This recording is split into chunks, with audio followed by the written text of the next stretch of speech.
welcome back to Wes Makes Stuff. Today's video is a little bit different. I'm trying out some new angles here. Sorry about the dirty hands, but we'll see how this goes. Not exactly sure, it's just a test run. So what we're going to be doing today is taking this 5.5 generation iPod Classic. I've had this for a long time. I've upgraded it to the 240 gig hard drive.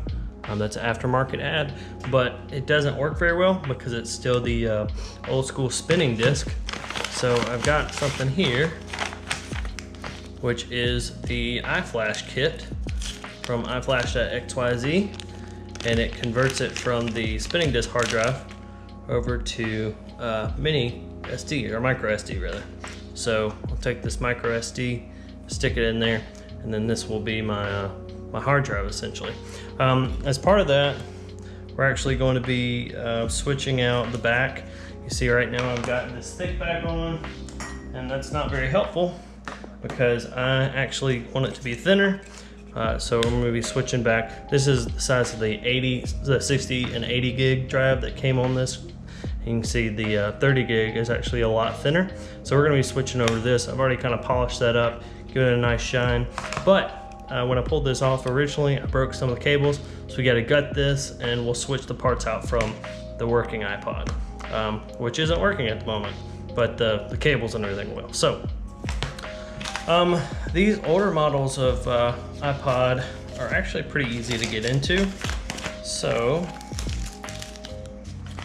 I've got this tool from the iFlash kit. We're going to be trying it out. I've never used this one before. So you just kind of edge in there like that and pull your way around. Gotta be careful that you don't go too far down and grab some cables. All right, you just kind of edge that up like this. This iPod's been opened many times before, so it comes open pretty easily.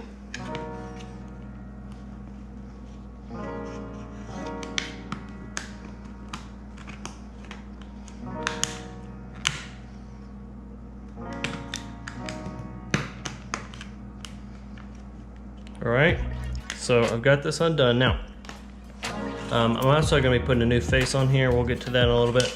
But when we open this, gotta be careful because the drive's gonna come. We've also got some cables that attach the two here. And so the first one is actually the battery cable, which is over here on this side. So we're going to pull that out. And then the other one is the audio cable. That's what I broke last time. So we're gonna be extra careful on that. So I'm gonna go ahead and open this. This is the old spinning hard drive. We're not gonna be using that anymore. So we're gonna use a couple of other tools from this iFlash. It's not a kit, I bought these separately, but they were only a few bucks. So we're gonna use this tool, and we're gonna come in here and flip that restraint up. Okay, so you can see it's just a little bitty tiny hard drive. So we will be getting rid of that. And then we've got to undo the audio here. So very gently, and pry this up like that, and remove the cable like that, okay? So now you can see I've got a battery, the audio, and also the hold switch up here. And so we'll be removing this stuff and putting it over into this iPod. And I just thought of it, this battery, it's a bigger battery, so we're gonna have to keep this battery and hopefully make it work. I'm not sure, because of the thickness difference, this battery is a lot smaller than this one. We'll try to make this one work. I'm not sure if we'll be able to. All right, next thing I'm gonna do is actually strip out this one and see if we can get those parts replaced.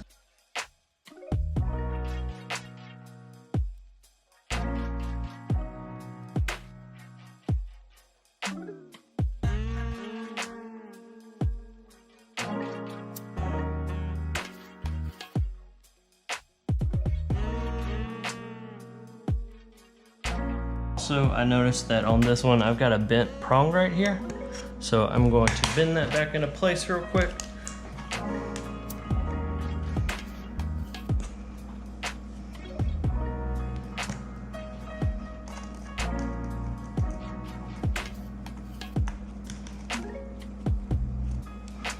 that should be perfect. Yep, just like that.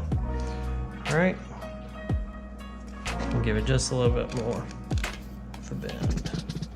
All right, so that should be good. So now we got this body stripped out. So we have to very carefully pull these parts out and put them in this unit.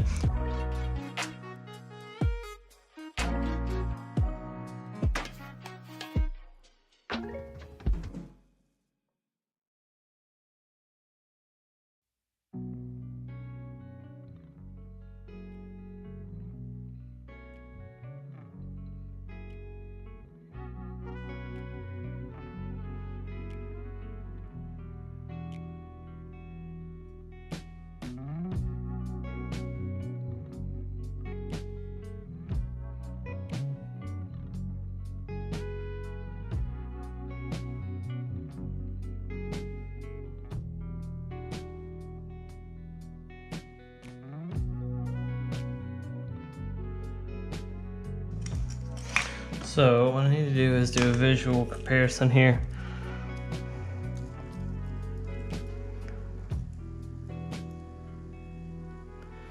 It looks like it's the same with the exception that this one is rounded off on the top to match up with the rounded off bit of the iPod. Everything else looks the same. So we're gonna grind that down.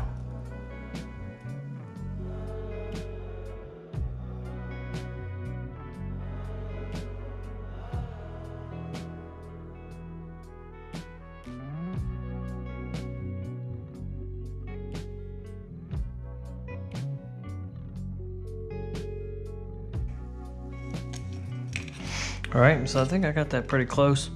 We're gonna try to screw it in and see what happens.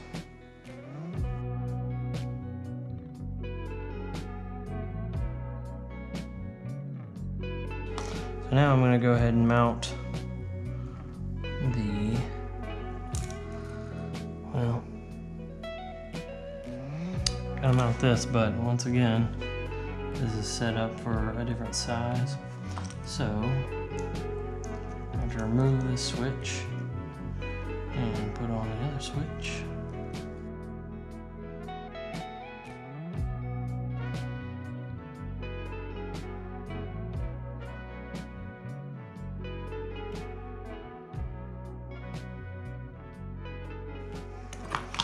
I think, yep, that's what it is.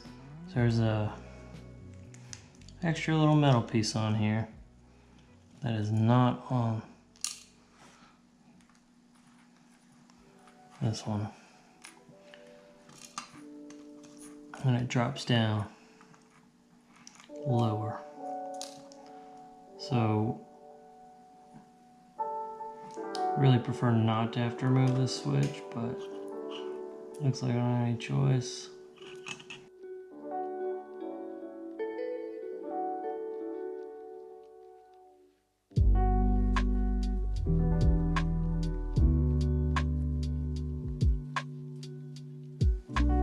So, quick story time. The way I got into this was when I was a kid, the iPod 5th gen, which is this one I'm working on here, it was all the rage. It was the first iPod that they released that could play video. Maybe it was the first one with the colored screen, I don't remember. But it was just a big deal. And it was before the iPhone came out, so the smartphones didn't exist. So I actually had a buddy who he was in school too. We were in junior high / high school, and so to make money, he would buy broken 5th generation iPods. He would fix them, and then he started fixing phones and all kinds of stuff. But you got to start fixing iPod 5th gens. So we were buddies and we hung out a lot, and so I just got interested. I never really did anything with it, but I fixed a few iPods Not nearly as many as he has, but a few because of that. Now, I lost one of my Kapton pieces, but I think I'll be okay. I don't think we necessarily need it. So we got that in. Looks good. Hold button's working. Hold switch is working. So now, yeah, it was way too big. So now what we're gonna do is we're gonna change out the face here. So this is very simple. You simply remove the screws and then put them back in.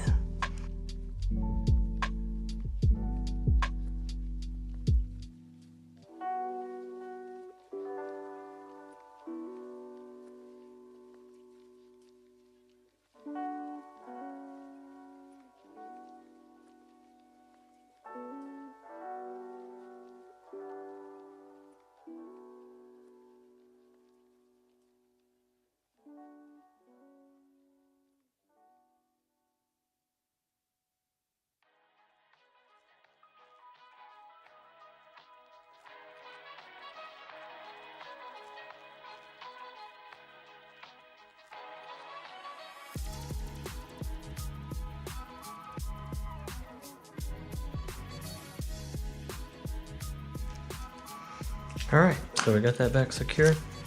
Now we're actually gonna get into this kit. So, it's pretty simple. I'm gonna double check the instructions real quick to be sure that I put it in the right place. All right, so we're gonna take our 200 gigabyte micro SD. We're gonna put it in the slot UD number 1.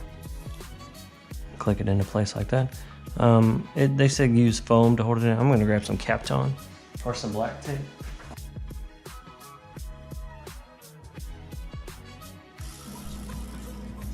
All right, so you see we've got the OK to disconnect option. I'm not going to because it needs to charge up, but that means my screen's working. I think everything's plugged in all right. And so I'm gonna go ahead and yeah, see, it says connect to your computer. I'm gonna go ahead and close this guy up. I am going to order a new battery for it, since I didn't realize I was gonna have to use this old one. But yeah, it's got a really nice feel to it. And I'll go ahead and get it plugged in. You just restore it like you always do in iTunes, and bada bing, bada boom, there's your solid state iPod. It's not as light as I thought it was gonna be, so that's good. Because I was hoping that it was going to have, you know, a substantial feel, and it does. It's not nearly as heavy as this, but it still feels pretty good. So I like that. We are back up and running now. All solid state. All my music right there. Well, not all my music. Most of my music right there. You're ready to go. Thanks for watching. Be sure to like and subscribe. And check it out. We'll be doing more videos. Got some more iPod stuff coming up here pretty soon. And then we'll be getting into some other content. Thanks again for watching.